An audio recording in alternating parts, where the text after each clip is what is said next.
Pak ICO, kami mau tanya beberapa soalan dari soalan. Soalan pertama, bagaimana pemimpin boleh meningkatkan motivasi pekerja? Oke, pemimpin boleh meningkatkan motivasi pekerja. Bagaimana meningkatkan motivasi pekerja kamu?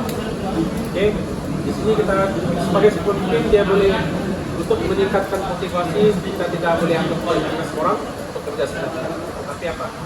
Seorang partner untuk rakan, rakan sekerja. Oke, jadi untuk meningkatkan motivasi itu sebenarnya banyak cara. Basic cara untuk meningkatkan motivasi pekerja seorang boleh dikatakan rakan sekerja ialah paling pertama sekali apa? Bila rakan sekerja anda buat sesuatu yang elok, dia punya kerja oke, kamu mungkin boleh bagi apa? Ujian satu. Kedua, mungkin kalau seorang pemimpin dalam syarikat tersebut, mungkin kamu boleh bagi ganjaran.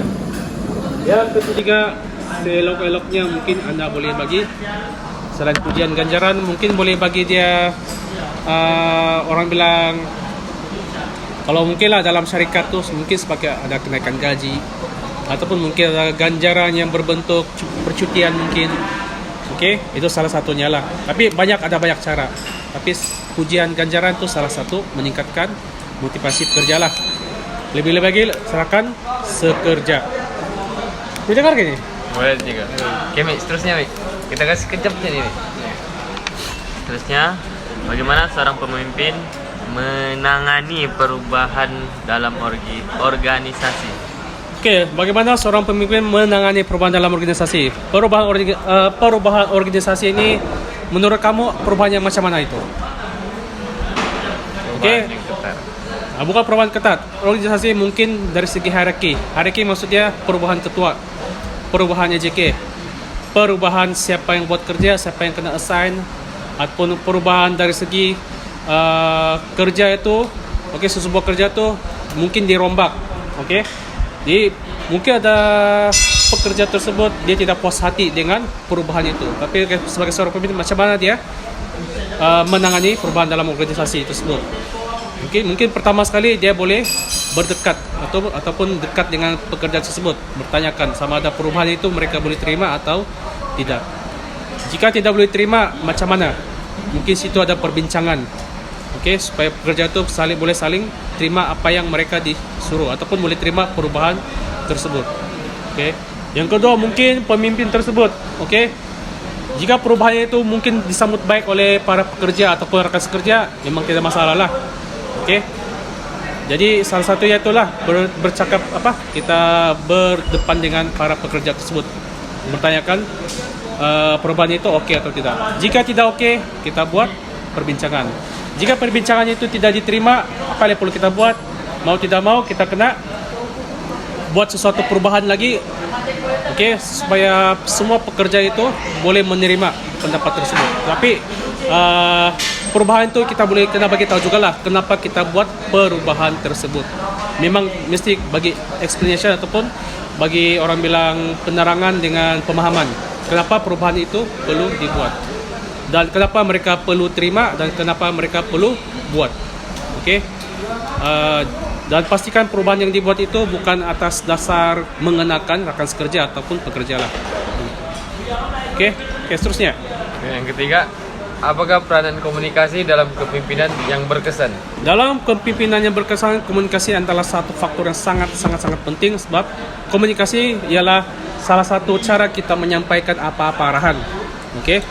Apa-apa arahan ataupun satu cara kita menyampaikan maklumat juga sebenarnya. Kalau komunikasi itu tidak berkesan, di mana apa yang kita coba sampaikan kepada para pekerja itu tidak sampai ataupun mereka tidak paham, mungkin arahan kerja itu mereka tidak dapat buat dengan sebaik-baiknya.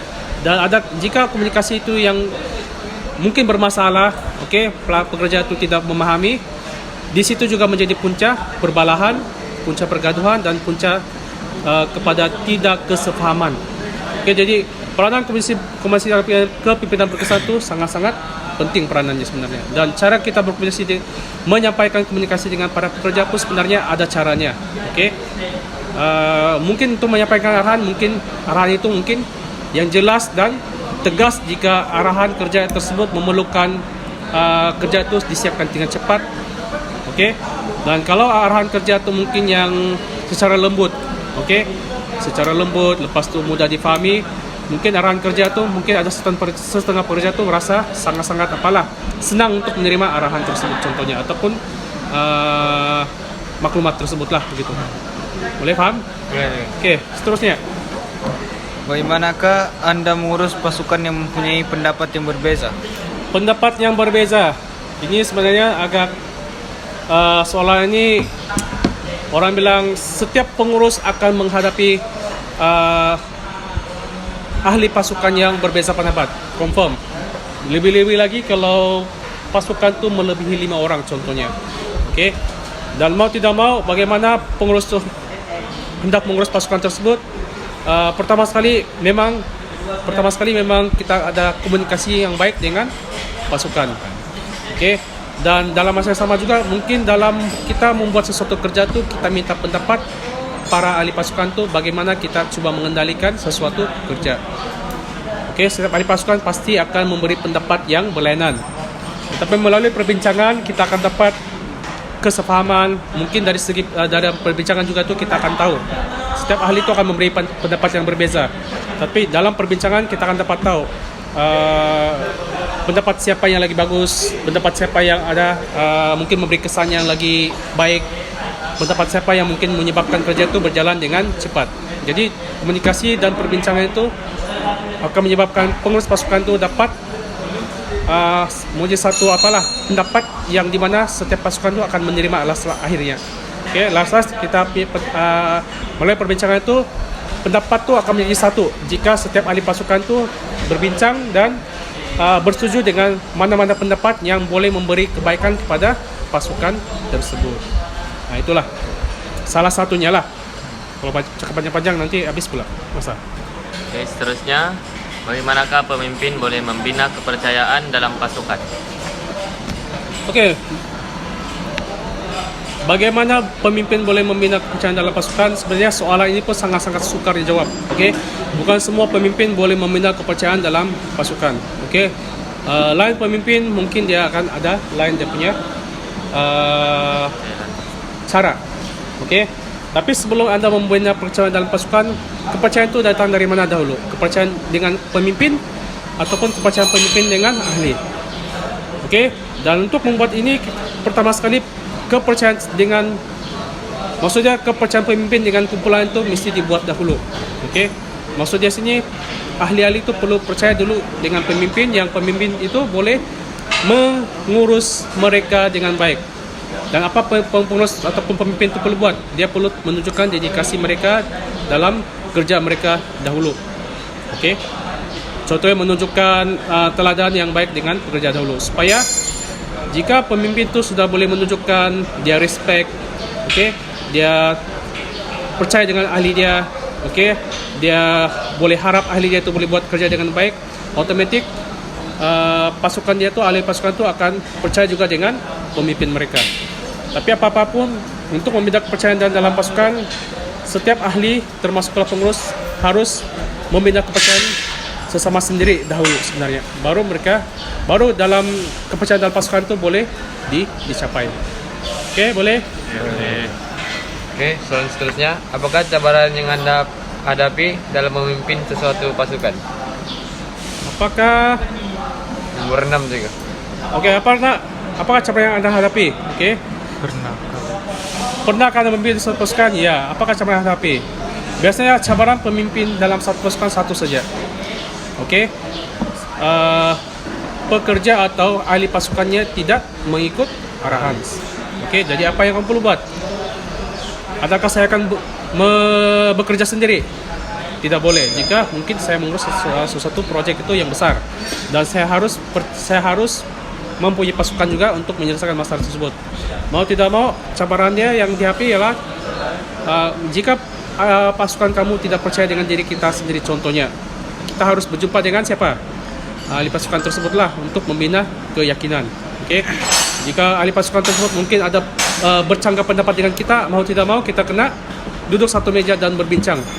Okey, untuk mengurus projek tersebut jika ada percakapan pendapat dalam mengendalikan sebuah projek lah. Kena duduk berbincang sehingga mendapat kata sepakat untuk menjalankan projek tersebut lah.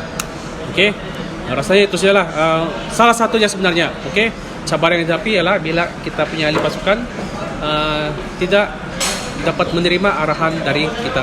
Contohnya, mungkin arahan kita salah, tapi melalui perbincangan kita boleh tahu di mana yang salah, di mana yang kita boleh buat, di mana yang kita boleh bekerja sama, cara yang macam manakah yang lagi bagus. Jadi itulah fungsi ahli pasukan dalam kumpulan kita lah. Okey, kita saling bertukar pendapat. Okey, seterusnya, apakah gaya kepemimpinan yang anda amalkan dan mengapa? Untuk gaya kepimpinan ni, yang untuk di sini bengkel otomotif ni sebenarnya simple saja. Okey, saya hanya just follow idea rakan sekerja. Okey, dan saya tidak buat arahan itu secara orang cakap macam seorang-seorang buat kerja, lepas tu memastikan setiap orang tu ikut arahan kita secara apalah, orang bilang membabi buta. Tidak, setiap apa yang saya buat harus orang bilang dipersetujui lah dengan ahli kumpulan yang lain lah, begitu. Okey, supaya diorang percaya dengan saya pun percaya dengan diorang. Okey, supaya setiap kerja yang kita buat tu kita boleh buat dengan betul dan sama-sama lah. Okey, dan gaya kepimpinan ini itu salah satunya sajalah, salah satu. Sebenarnya ada banyak lagi gaya kepimpinan.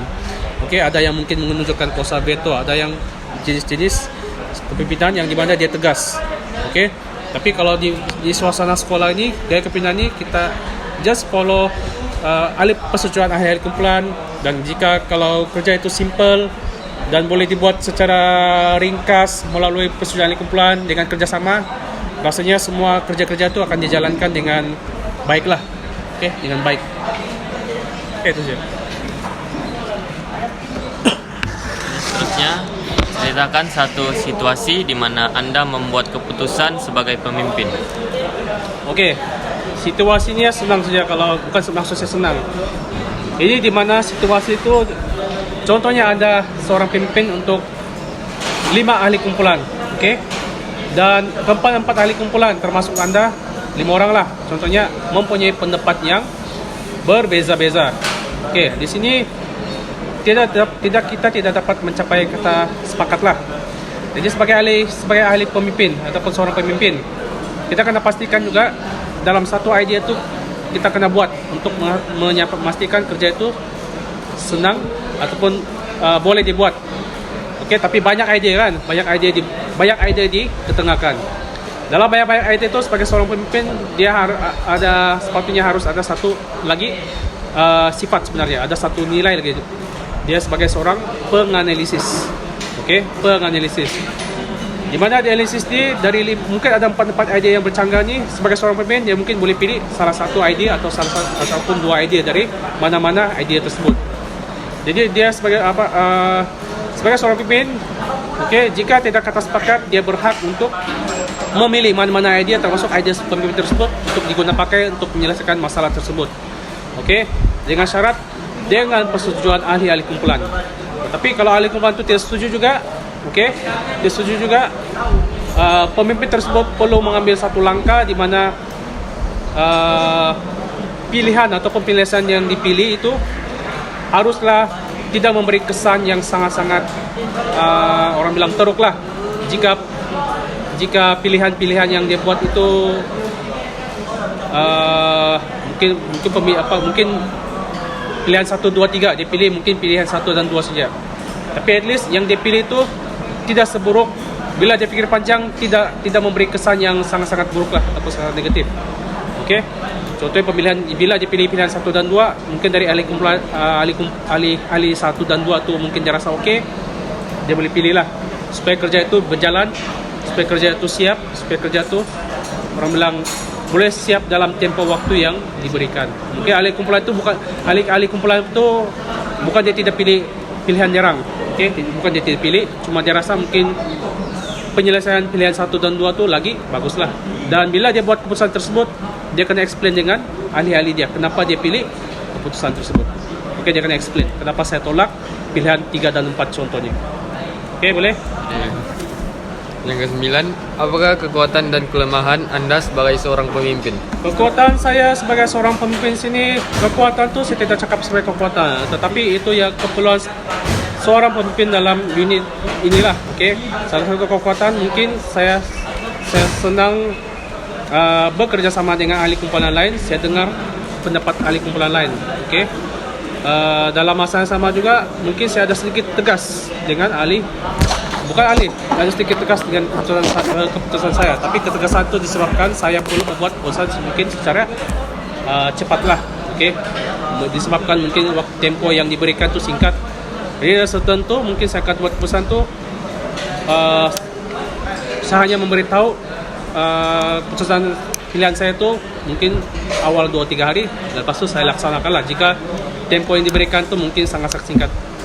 Okey, dari segi kelemahan sebenarnya untuk jadi seorang pemimpin, kelemahan dalam pimpinan saya ini sebenarnya banyak. Okey, banyak. Salah satunya mungkin saya tidak dapat mengendalikan ataupun mengurus waktu itu dengan baiklah.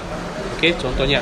Tapi hasil mungkin kecakapan ahli-ahli kumpulan saya yang lain, pengurusan masa itu dapat saya uruslah dengan pertolongan ahli kumpulan lain dalam menyiapkan mana-mana tugasan yang diberikan di dalam sekolah lah, contohnya. Okey, itu saja. Soalan terakhir, bagaimana Anda menangani konflik dalam pasukan sebagai pemimpin? Konflik selalu berlaku dalam pasukan-pasukan lah. Okey, terutamanya bila Anda bercanggah pendapat. Tapi macam mana Anda mengenani? Mau tidak mau salah satunya ialah melalui komunikasi. Mau tidak mau komunikasi. Jadi perbincangan dengan ahli kumpulan itu sangat penting.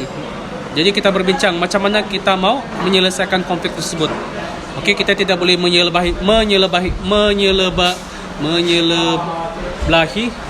apa? Siapa-siapa. Okey, mau tidak mau kita kena, orang bilang apalah, adil. Jadi kita tidak boleh tengok pandang sebelah mata lah. Kita kena, bila ada satu konflik kita kena analisis betul-betul siapa betul siapa salah. Dan jika kita tahu dia salah pun kita kena bagi tahu. Okey, kita jangan terus marah, kita kena bagi tahu kenapa dia salah. Okey. Dan macam mana kita perbetulkan masalah tersebut. Okey. Jadi yang siapa yang betul tu pun kita kena bagi tahu dia juga. Jangan dia bersifat orang bilang angku lah, yang saya lah betul. Tengok bos pun setuju dengan saya. Tapi Anda sebagai bos, Anda macam mana tempo? Okey, Anda kena juga bagi teguran yang walaupun kamu betul, tapi kita jangan perpanjangkan perbalahan ataupun konflik inilah.